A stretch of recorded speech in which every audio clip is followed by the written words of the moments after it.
The first 5 minutes of Andor Season 2 were more heartfelt, emotional, and impactful than anything I've seen all year. Just one conversation between two people. Quiet, understated, yet so well executed it hits like a freight train. Especially if Season 1 is still fresh in your mind. And then you're thrown face first into the chaos. Season 2 does not mess around, it drops you straight into the proverbial jungle of rebellion, and it's absolutely gripping. I'm genuinely not sure if I'm just biased at this point, but to me, Season 2 is glorious. Look, if you're watching this video, you've read the title and you know my opinion. So if you're just here wondering whether it's worth watching, turn this off right now. Go watch it, stop wasting your time on YouTube, it's that good. And if you didn't like Season 1, there's still a chance you might like Season 2, but honestly, this video and the show might just not be for you, and that's okay. But if you've already seen it, or want to hear what I think about Season 2, then stick around, because it really deserves a closer look. There's just so much to unpack. Oh, and in case you think I'm exaggerating, this is the first show in history to have 5 consecutive episodes rated 9.5 or higher on IMDb. There's a chance some may have dipped a little after I wrote this script, but still, it's an insane accomplishment. You appeared when I needed you. Also, just a heads up, I'll be keeping spoilers to a minimum and won't ruin any major moments, but there are a few light ones here and there, as expected. Anyway, let's get into it. When truth leaves us, when we let it slip away, when it is ripped from our hands, we become vulnerable to the appetite of whatever monster screams the loudest. Now, when it comes to most shows or movies, I think the writing often gets mentioned only when things are really bad. The writing in Andor, though, is something else. I've actually never been so consistently impressed by the writing of a single person. And yes, I know Gilroy isn't the only writer, but he is the main one, and being also the showrunner, he deserves most of the credit. He is the main man both responsible for its brilliance and its flaws. And as with all visual mediums, we most often talk about the director, or the cinematography, or the score, or the acting. The very obvious, almost superficial aspects. And the thing is, Andor is still phenomenal in all those areas too. In fact, probably even more so than a lot of other shows. But the clear standout here, the writing. Going like this is risky enough. Just promise me if it doesn't look perfect, you won't engage. I think we used up all the perfect.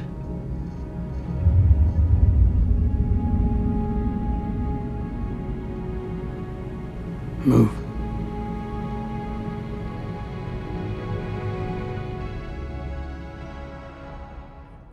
Tony Gilroy is absolutely masterful. Every scene, every line, every pause, it's deliberate. And ironically, even the subtleties, which will go right past some people's heads. But this show doesn't waste time explaining everything. It respects your intelligence. It doesn't spoon feed. It plants seeds and expects you to pay attention. And if you do, you're rewarded. Who belongs to this? I think that's mine. Season 2 brings back the 3-episode arcs, but even tighter, with clean time jumps that keep the momentum flowing. There's no fluff, no filler, every line of dialogue is doing something. Exposition isn't just exposition, it has depth, it has meaning, and oftentimes it's very layered. The writing itself has character, it's poetry disguised as conversation. Gilroy manages to stay true to Star Wars lore while exploring the vast complexities of human emotion and motivation from all sides of the conflict. Like real life, there's very little black and white. Virtually all characters live in the moral grey, just different shades of it. And yes, these themes were obviously present in Season 1, but in Season 2 they're even more fully realised. The depth is remarkable, especially when you start seeing the emotional and narrative payoffs. Some are slow burns that were building since Season 1, but others hit their stride quickly and none are wasted. I mean, I've seen mention of people disliking the lack of closure to some plot lines, but it's purposeful. Just like in the real world, closure is a luxury we don't always have. And as a creative choice, I think it's not only an important one, but the right one. The Darnies. Oh, Danny. Another aspect that really shows the quality of writing in this show is the depth and complexity written into each character. From the gut-wrenching emotional collapse of some to the short-lived life-altering epiphanies of others, the moral dilemmas and internal struggles that manage to bubble to the surface are not only well written, but executed perfectly. Many of the narrative plot points from Season 1 come to a head and erupt into excellent climactic payoffs, often quite violently. Mon Mothma, always so poised, so proper, slowly unraveling through drink and dance, both haunted and isolated from her choices, all whilst her family becomes more distant. Cyril Khan finally gets a moment of realization and seeing where his past decisions have led him. A defining moment that completely changes his outlook, as if a mountain was collapsing upon itself. Even characters with limited screen time, like Lonnie, making a lasting impact. You feel the toll rebellion takes. The soul-draining exhaustion, the hollow victories. And finally, Alan Tudyk, K2, an absolutely amazing moment when it finally happens. The beauty of Andor's characters lies in their contradictions, their flaws, their messiness, their inner turmoil. No one is clean, no one is perfect, but every character feels human. Now they expect us to die without knowing why. The conspiracy we feared is real. It's here today! Imperial ships are already landing. From the very beginning, Andor established itself as the most emotionally mature and raw Star Wars project ever made. Even more so than Rogue One, and Season 2 it doubles down on that tone. This is not a feel-good adventure, this is the underbelly, the grit, the parts of rebellion that don't end in medal ceremonies. Even victories can feel like losses. As I watched, I was constantly reminded of scenes from World War II films like Inglourious Bastards or Valkyrie or Munich, which I'm more personally familiar with. But that's not to say it's the only thing it references. And I think that's one of the beauties of this show. People will interpret it differently. I've seen mention of so many different references. Comparisons to the French Resistance, anti-Vietnam War protests, the Middle East, Nazi Germany, the Russian Revolution, the Mexican Revolution, the list goes on. And personally, I think every single one of them is right. It's a show that is so human, so real, so relatable that it has so many meanings and parallels. It has different meanings to different people and it's all valid. The show and writing has been inspired by all of them, but it doesn't necessarily represent a single one. Because Andor, at its fundamental core, is about rebellion, and rebellion in its purest form is universal. You need the sequence key. So let's have it. We took it up to the security office yesterday. The world building as well is meticulous, carefully thought out and considered. Each world and character has their own unique backgrounds and upbringings. Chandrila, for example, a gorgeous, elegant world of tradition, yet not without its own form of quiet oppression. It may be steeped in culture, but it's one that's unforgiving and enduring. O'Gorman as another example, with its singular product economy based on spider silk, both their strength and their weakness, and the people speaking a completely made-up language inspired by French, with proper inflection and tone and vocabulary. And the way it's shown can be both amazing and terrifying. There's an unbearable tension where you're holding your breath and don't even realize it. And amidst the violence, there are still moments of tenderness, of humanity, and those moments hit so much harder because of the bleakness surrounding them. The amount of effort poured into the tone, the world, and the emotional atmosphere of this show is honestly staggering.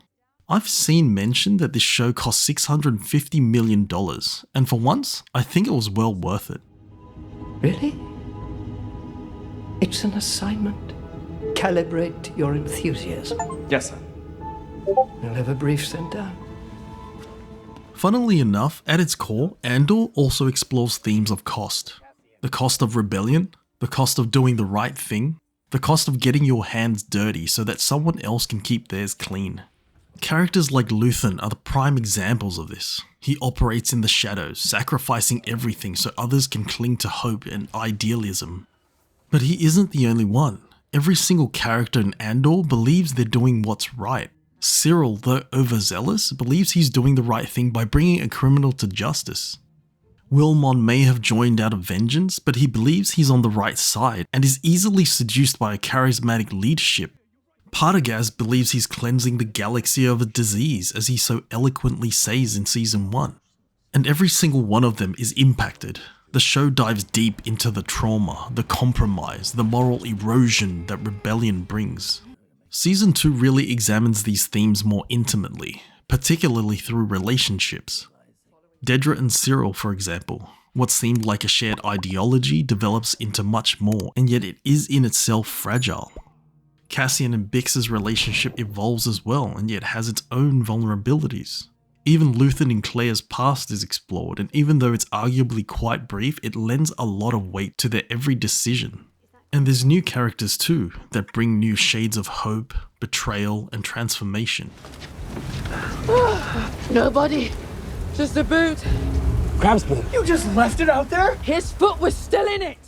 Now, even though the writing in this show is in my opinion the best part of it, I'd be remiss not to talk about some of the more obvious aspects. I've always believed that if we as the audience see or hear something on screen, then it was deliberate.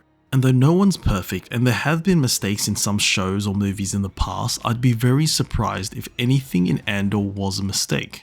Especially because every shot here is so obviously designed and purposeful. The framing and direction is excellent, and the musical score and acting is tremendous, so I won't be touching on those, otherwise this video would just be way too long.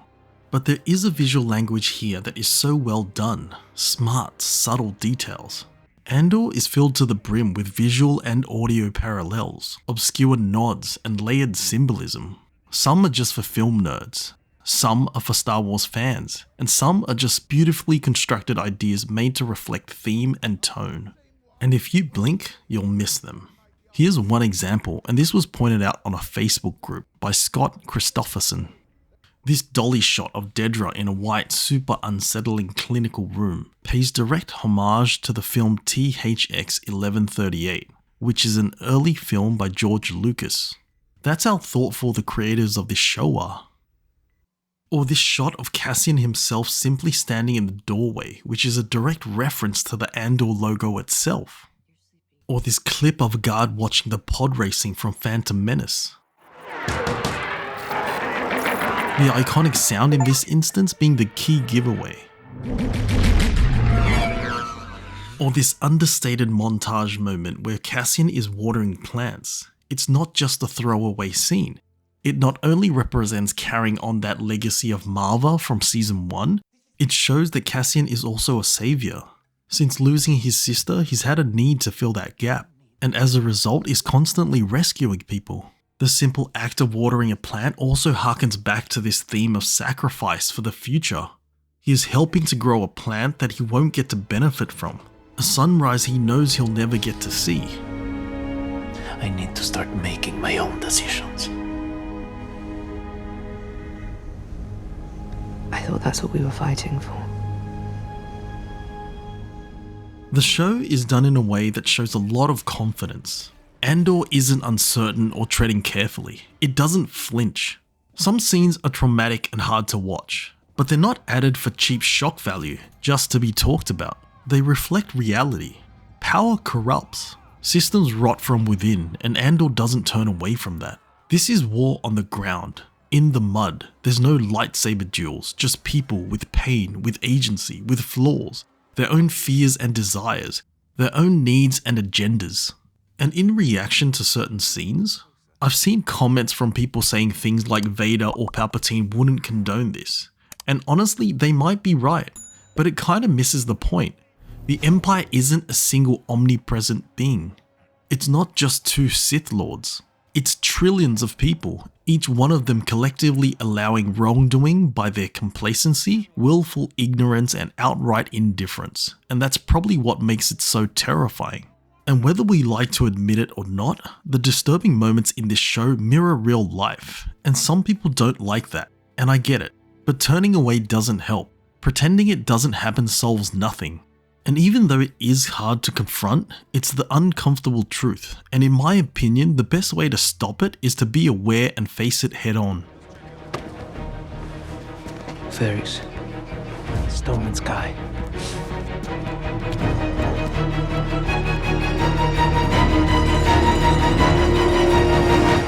I think the key takeaway though is that Andor attracts a different kind of audience. You can tell by the discussions, the comments, the community. It's a show that demands both intellectual and emotional engagement. You need to watch actively, not passively. If you're distracted, you'll miss things. If you're paying attention, you're rewarded. Tiny details, subtle callbacks, poetic moments that connect back to season 1 or outside into different shows or media. And some people will find it slow, which is fine. It's probably just not your type of show. But if you do watch it, give it a fair go. Like, put your phone in the other room and really watch it, and I think you'll enjoy it.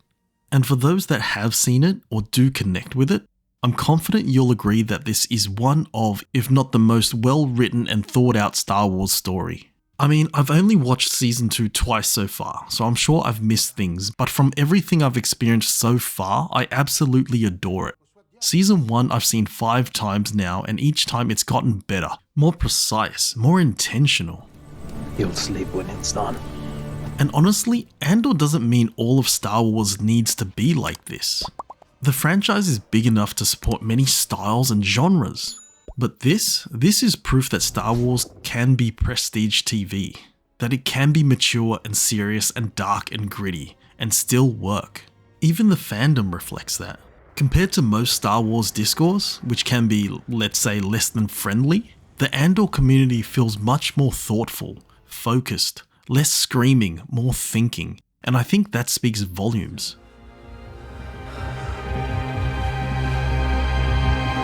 Get in! Get in!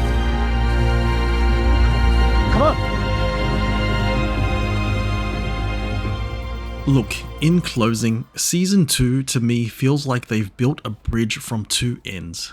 It's the perfect synchronized meeting of two pre-established stories, and it's evident how much research and detail and love has been poured into it. It's phenomenal.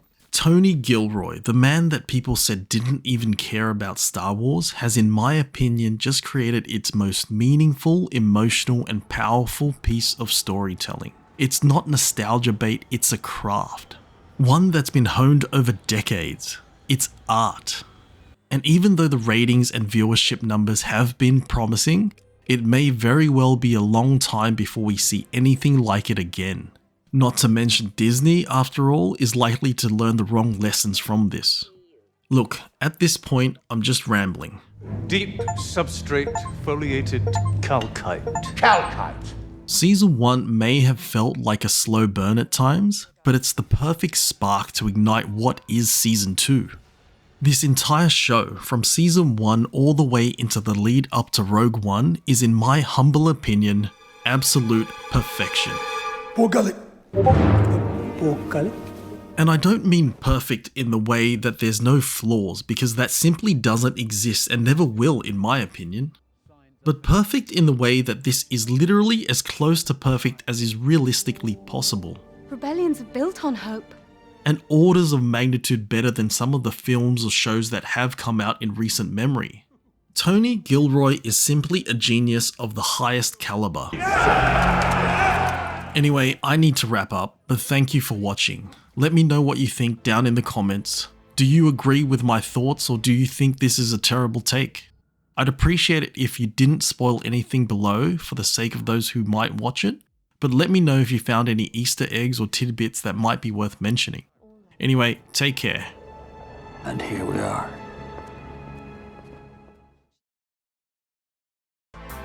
If you've managed to sit through this whole video, thank you so much for watching.